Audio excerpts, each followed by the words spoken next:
one that says Matthew with 2 T Steinmetz. Hey, Lo, what's going on, man? Come on in here. Yeah, let me come in and save the day. Guru, turn your mic on. Flag on the field. You caught me, baby. You caught me. Flag on the field, baby. You're just excited. Hey, Guru, you're just excited, baby. I'm excited. I'm excited, baby. Hey, Lo, don't tell anybody he likes when I do it so he can, correct me on air. Of course, man. I live that. Okay, right. So we good. I tell you right now, though, hey, I tell you a team that looks like they look pretty good. I know you don't want to do it. I know you don't like to jinx yourself, but hey, look, you're always been a fan of football. You're a fan of sports. That's one thing, Goo and Steiny, I love about you guys. It's like, okay, you're the home of the Niners and, the teams in the Bay. You love those teams. But at the same sense, you guys still love good teams. And Guru, you got to be excited. How about them Cowboys? Yeah, but I'll tell you what scares me is this team right here in the red and gold, Lo. They're more physical. Now, do they scare you? Now, did you guys get to see? Now, yesterday, you looked at a Saints team that's struggling. Their defense is playing pretty well, but this is what I'm telling you guys, and hear it here first. I love McCaffrey. The guy, you can line him up a receiver. I think the guy he would be the number 3 receiver. If he was on the Niners right now, and you just said he was playing wide receiver, he would be the number 3. He would be the guy in the slot. All right. He'd be the guy because he's that good.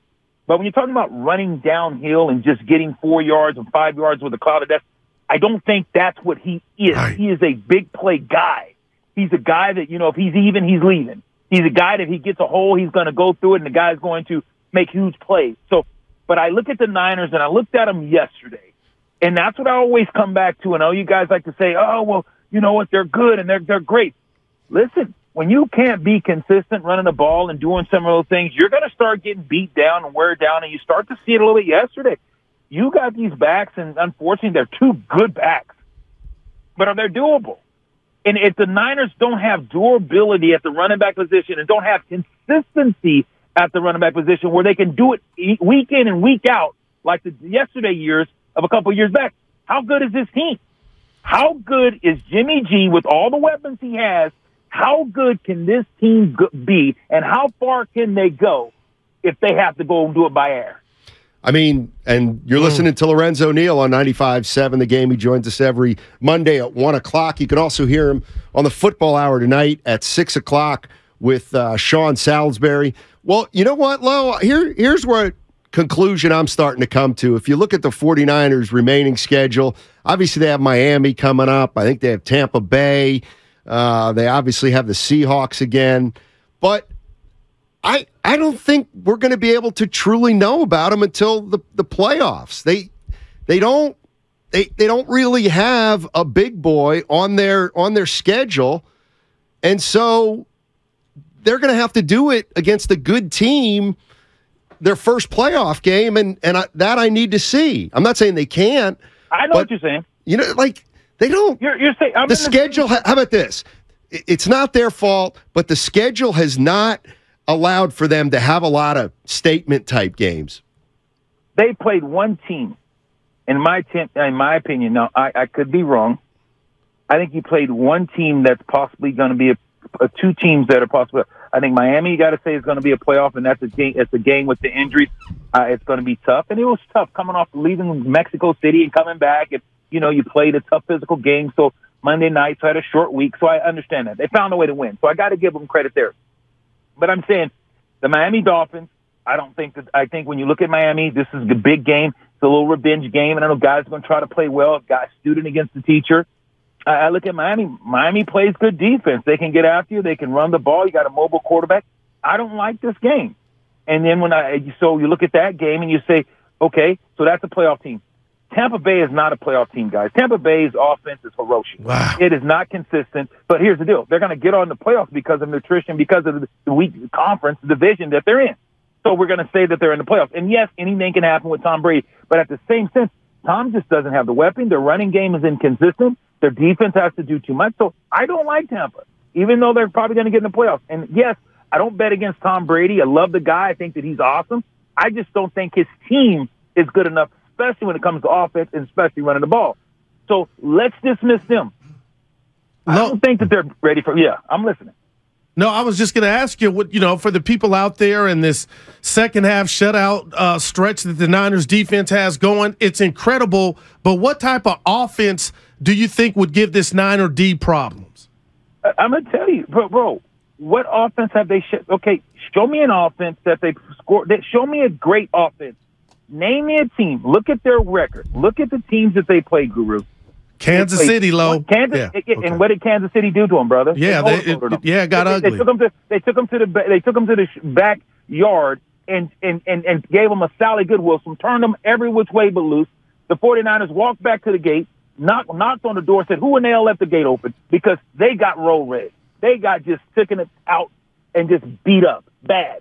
Every step, every aspect, special teams, offense, defense, it's too much. So when you look at it like that, so Kansas City, so now give me another team with the winning record that they play, Stu.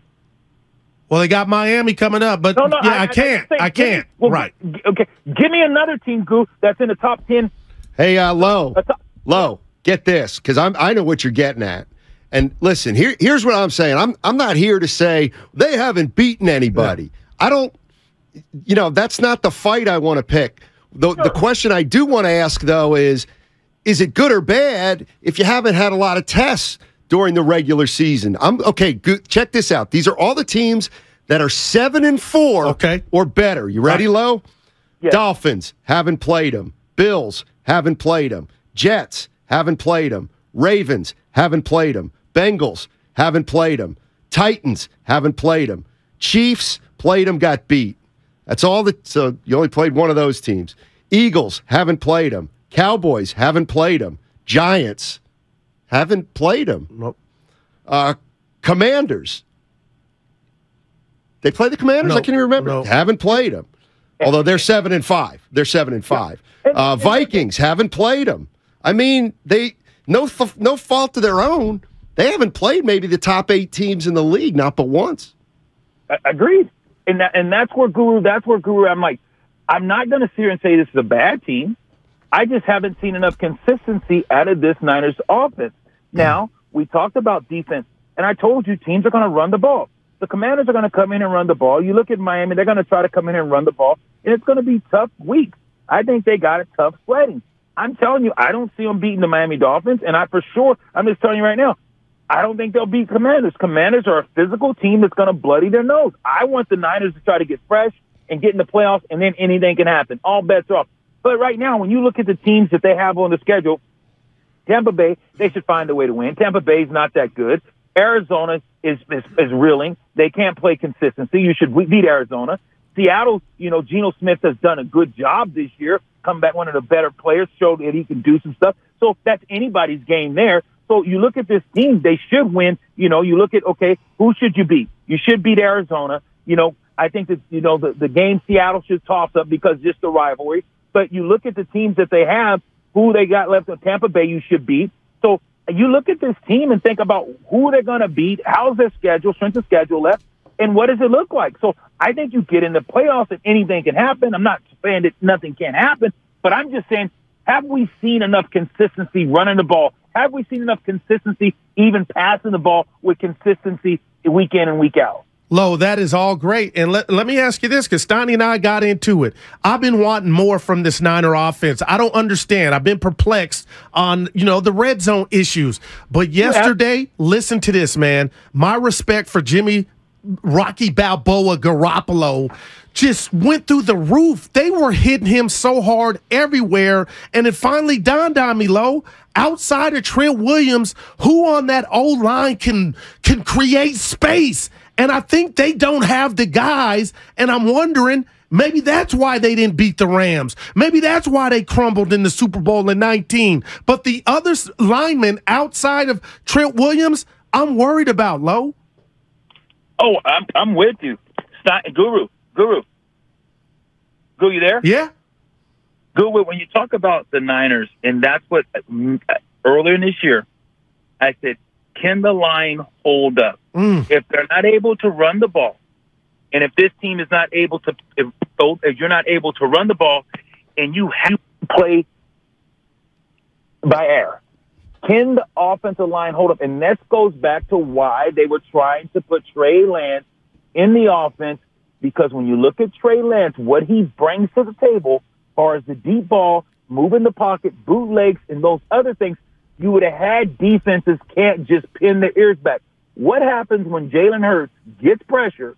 What happens when Dak gets pressure? What happens when Josh Allen gets pressure? What happens when Herbert? When these quarterbacks have some ability to move in the pocket and extend plays with their legs, you can't come after them. You can't sit back and play all kind of soft zone. You got to leave your linebacker. You can't play two Mike.